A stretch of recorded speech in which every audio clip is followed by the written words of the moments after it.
નમસ્કાર મારા વાલા ગુજરાતી મિત્રો, અલગ ધણી સાહિત્ય ચેનલમાં અર્જુન ડાભી આપનું હાર્દિક સ્વાગત કરું।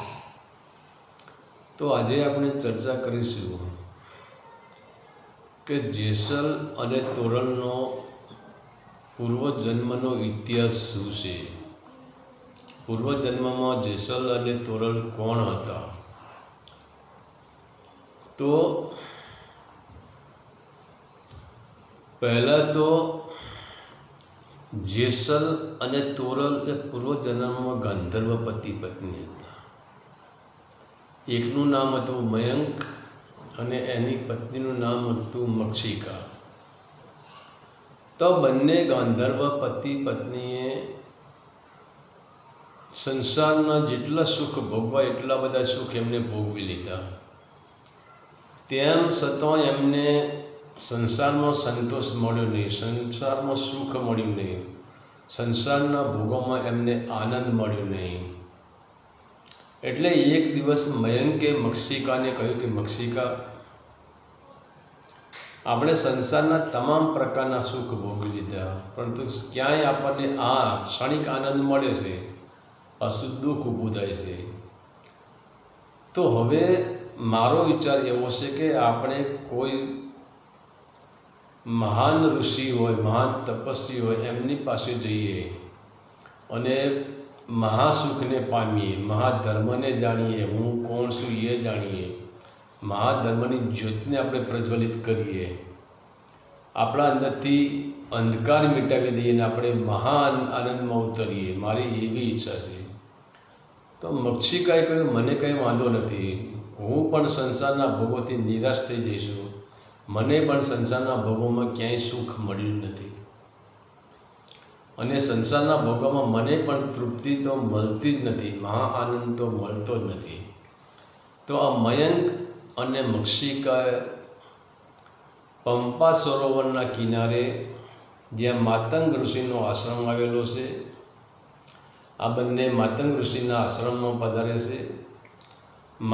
માતંગ ઋષિને સાષ્ટાંગ દંડવત પ્રણામ કરે છે, નમસ્કાર કરે છે।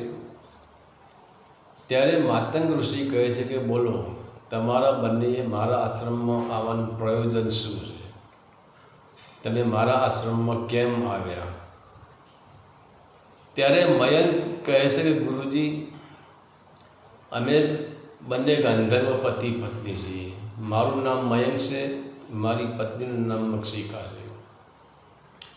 અમે સંસાર સુખ જેટલું ભોગવા એ બધું ભોગવી લીધું, પણ અમને ક્યાંય આનંદ મળ્યો નથી। અમારે મહાધર્મ જાણવો છે, અમારે મહા આનંદની પ્રાપ્તિ કરવી છે।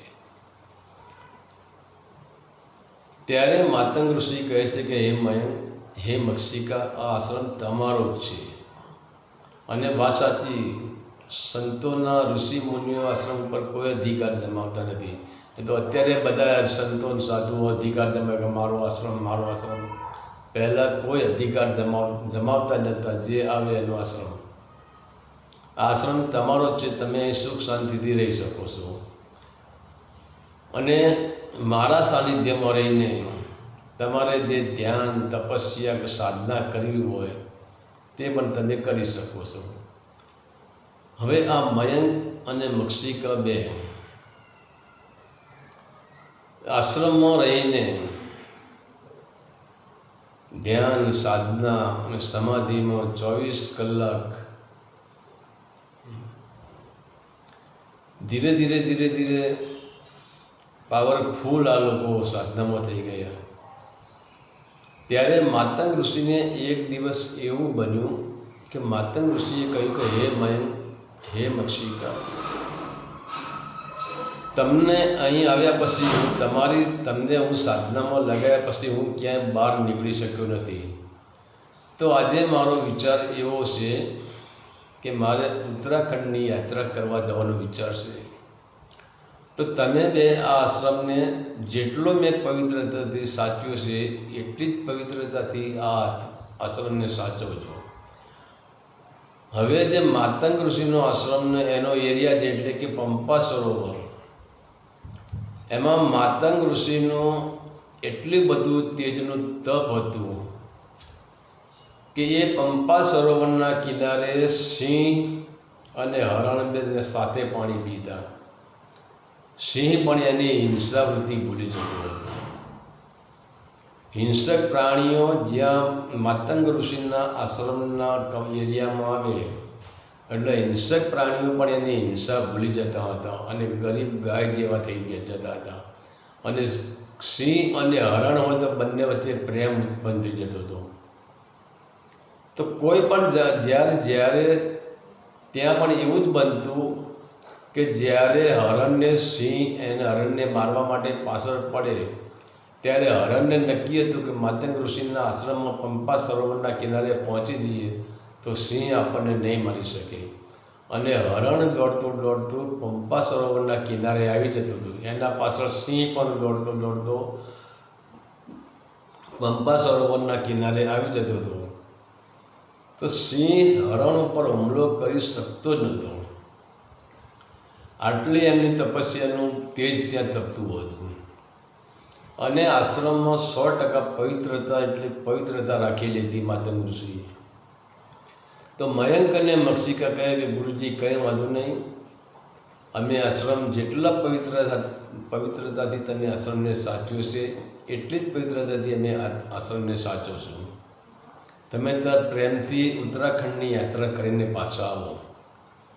હવે આ બંને ઉપર વિશ્વાસ રાખીને માતંગ ઋષિ ઉત્તરાખંડની યાત્રાએ નીકળી પડ્યા. હવે આ બાજુ એવું બન્યું કે માતંગ ઋષિના સાનિધ્યમાં મયંક અને મક્ષિકા જે તપસ્યા કરતા હતા એનું તપસ્યાનું તેજ છેક ઇન્દ્ર સુધી પહોંચેલું હતું. એટલે ઇન્દ્રને વિચાર કર્યો કે સારું આનું કંઈક કરવું પડશે, આમની તપસ્યા ભંગ કરાવવી પડશે. પરંતુ ઇન્દ્ર પોતે માતંગ ઋષિથી ડરતો હતો. એટલે ઇન્દ્રએ નક્કી કર્યું કે જ્યાં સુધી માતંગ ઋષિ આશ્રમમાં હોય ત્યાં સુધી આપણાથી કંઈ બનેવું નથી. પણ જ્યારે માતંગ ઋષિ ઉત્તરાખંડની યાત્રાએ નીકળ્યા અને ઇન્દ્રને ખબર પડી કે માતંગ ઋષિ ઉત્તરાખંડની યાત્રાએ નીકળ્યા છે અને મયંક અને મક્ષિકા બંને એકલા જ આશ્રમમાં છે, ત્યારે ઇન્દ્રએ કામદેવને અને રતિને બોલાવ્યા. અને કામદેવને રતિને કહ્યું કે તમે જાઓ અને પંપા સરોવરના સામે કિનારેથી તમે આશ્રમમાં દાખલ થજો, એની વિરુદ્ધ દિશામાંથી તમે દાખલ થજો. અને ત્યાં ત્યાંથી તમે દૂર રહીને મયંક અને મક્ષિકા પર કામનું બાણ તમે મારો. એમની હદમાં તો જવાની કામદેવની તાકાત નથી અને રતિની તાકાત નથી, પણ ઇન્દ્રએ કહ્યું કે એનાથી દૂર રહીને તમે કામનું તીર મારો. અને કામદેવ અને રતિ માતંગ ઋષિના આશ્રમના સામે કિનારે આવ્યા છે. અને ત્યાં મયંક અને મક્ષિકા, ત્યાં એક બગીચો હતો, એ બગીચાની ત્યાં મયંક ફૂલ વીણે છે અને મક્ષિકા બાજુમાં ઊભી છે, ત્યાં સુંદર બગીચો બનાવેલો હતો. અને ત્યાં કામદેવે જ્યાં તીર લગાવ્યું અને એના તીરમાં કામદેવને સફળતા મળી ગઈ, કેમ કે ગુરુનું સાનિધ્ય હતું નહીં. અને ધીરે ધીરે કહેવાય છે કે મયંક અને મક્ષિકાના અંદર ધીરે ધીરે એકબીજા પ્રત્યે આકર્ષણ થવા માંડ્યું, એકબીજાના ચહેરા જોવા માંડ્યા. ધીરે ધીરે વાસનાનું કેન્દ્ર વધવા માંડ્યું. એટલે મક્ષિકાએ કહ્યું કે મયંક, આજે ગુરુજી નથી, આપણે આમ કરીએ તો. પણ મયંકને પણ વાસનાનો કીડો સળવળ થઈ રહેલો હતો, વાસનાનું કેન્દ્ર જાગૃત થઈ ગયેલું હતું. અને મયંક અને મક્ષિકા બંને કામદેવના બાણથી વાસનામય બંને બની ગયા. અને તેમને જે ન કરવાનું કૃત્ય માતંગ ઋષિના આશ્રમમાં એમને કરી દીધું. માતંગ ઋષિની જે પવિત્ર આત્મા હતો, જ્યાં હિંસક પશુઓ પણ અહિંસામાં આવી જતા હતા, હિંસક પશુઓને પણ પ્રેમ જાગૃત થતો હતો. અને ત્યાં કામાતુર તો જીવનમાં કોઈ દિવસ બન્યું જ નથી. કામ વાસના તો માતંગ ઋષિના આશ્રમની આજુબાજુ કોઈ દિવસ બન્યું નથી. કામવૃત્તિમાં આવેલા જંગલી જાનવરો પણ માતંગ ઋષિનો આશ્રમ છોડીને બહુ આગળ નીકળી જતા હતા. ત્યાં સેક્સ ક્રિયા કે સંભોગ એ જાનવરો પણ કરતા ન હતા. આટલો પવિત્ર આશ્રમમાં આજે મયંક અને મક્ષિકાએ એક ખરાબ કર્મ કરી નાખ્યું છે. હવે એમને પસ્તાવો તો ઘણો થઈ ગયો. તો મયંકે કીધું કે મક્ષિકા હવે શું કરશું? ત્યારે મક્ષિકાએ કહ્યું કે મયંક, જ્યારે ગુરુજી આવે એટલે આપણે એમને કગરી પડે કે ભાઈ મારી ભૂલ થઈ ગઈ છે, અમને માફ કરો, તમે જે અમને દંડ કરો એ અમે ભોગવવા તૈયાર છીએ, પણ અમે આમાં નિર્દોષ છીએ, અમે અમારી ઈચ્છાથી કંઈ જ કર્યું નથી અને આ કરાવનાર સ્વયં પોતે ઇન્દ્ર જ છે અને ઇન્દ્રએ અહીંયા તમારા ગયા પછી અહીંયા કામદેવ અને રતિને અહીં મોકલ્યા હતા. તો મયંક અને મક્ષિકા ગુરુજીની રાહ જોઈને બેઠા છે. એવામાં ટૂંક જ સમય માતંગ ઋષિ ત્યાં આવે છે અને જેવા માતંગ ઋષિની ચરણ પાદુકા જ્યાં આશ્રમની હદમાં પડે છે, એમના ચરણ આશ્રમના હદમાં પડે છે, ત્યાં માતંગ ઋષિને ખ્યાલ આવી જાય કે અરે રે આ મયંક અને મક્ષિકાએ મારા આશ્રમમાં શું અનર્થ કરી નાખ્યો છે, મારા પીઠ પાછળ ઘા કર્યો છે, આમને મારા ગયા પછી ચોરી કરી છે. અને ગુરુજીને જોઈને મયંક અને મક્ષિકા સામે આવે છે અને ગુરુજીના ચરણ સ્પર્શ કરે તો ગુરુજી કહે ભાઈ તું મારા ચરણ સ્પર્શ કરીને તે બંને ગુનેગાર છો. ત્યારે મયંક કહે છે કે હે ગુરુજી, અમે નિર્દોષ છીએ, અમારો કંઈ પણ ભાગ ગુનો નથી, પણ તમને ગયા પછી આ બધું બને છે. આવું હજુ મક્ષિકાને મયંક રજૂઆત કરવાની તૈયારી જ કરે છે ત્યાં માતંગ ઋષિ ક્રોધમાં આવી જાય છે અને ક્રોધમાં આવીને કહે છે કે હે મયંક, તે મારા પીઠ પાછળ ઘા કર્યો છે, તે મારા આશ્રમમાં મહાન ચોરી તે કરી હોત, આનાથી મોટી ચોરી જગતમાં કોઈ નથી. તે મારા આશ્રમમાં મારી પવિત્રતાની ચોરી કરી છે. તો જા, હું તને શ્રાપ આપું છું કે આજથી તું ચોર, જ્યાં તારો જન્મ થશે ત્યાં તું ચોર બનીને જન્મીશ.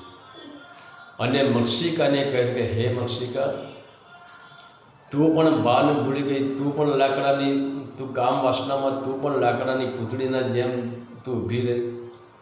તો જ્યાં હું તને શ્રાપ આપું છું, તું કાષ્ટમાં તું પૂતળી બનીને તું જન્મ લઈશ. ત્યારે મયંક અને મક્ષિકા ચાંદા રાશિઓ રડે છે અને કહે છે ગુરુજી, આમાં મારો કોઈ દોષ નથી, તમે એમને શ્રાપ કેવી રીતે આવ્યો? અને ત્યારે ખરેખર માતંગ ઋષિને એમ લાગ્યું કે ખરેખર આ બે નિર્દોષ છે. અને માતંગ ઋષિએ જ્યારે ધ્યાનસ્થ અવસ્થામાં જોયું તો માતંગ ઋષિને ખબર પડી કે અરે આ બધું કર્મ તો ઇન્દ્રએ કરાવેલું છે. જ્યાં સુધી મારી હાજરી હતી ત્યાં સુધી ઇન્દ્ર કે કામદેવ કે રતિ અહીં આવી શકતા નહોતા, પણ મારી ગેરહાજરીનો લાભ આ લોકોએ લીધો છે. ત્યારે માતંગ ઋષિને કહે છે કે હે મયંક, હે મક્ષિકા, મેં તમને જે શ્રાપ આપ્યો છે એના હું શબ્દો તો મારા પાસા નહીં ખેંચી શકું, પરંતુ જા, મક્ષિકા છે એક કાષ્ટની પૂતળીમાંથી કન્યા બનશે અને એક સાધુના ત્યાં એ મોટી થશે અને એ પછી તારો અને મક્ષિકાનો, તું જ્યાં મક્ષિકા જ્યાં રહેશે અને ત્યાં તું ચોરી કરવા જઈશ અને ચોરી કરવાના બહાને તું મક્ષિકાને મળીશ. ત્યાર પછી તમે જેસલ અને તોરણના રૂપમાં પ્રખ્યાત થઈ જશો અને તમે અત્યારે પણ જેટલા પવિત્ર છો એટલા જ પવિત્ર ત્યારે તમે પણ રહેશો. અને તને મયંકને કીધું તું જેસલ નહીં પણ તું જેસલ પીર થઈને પૂજાઈશ, અને મક્ષિકાને કીધું તું તોરણ નહીં પણ મહાસતી તોરણ થઈને તું પૂજાઈશ. તો આ હતો મયંક અને મક્ષિકાનો ઇતિહાસ.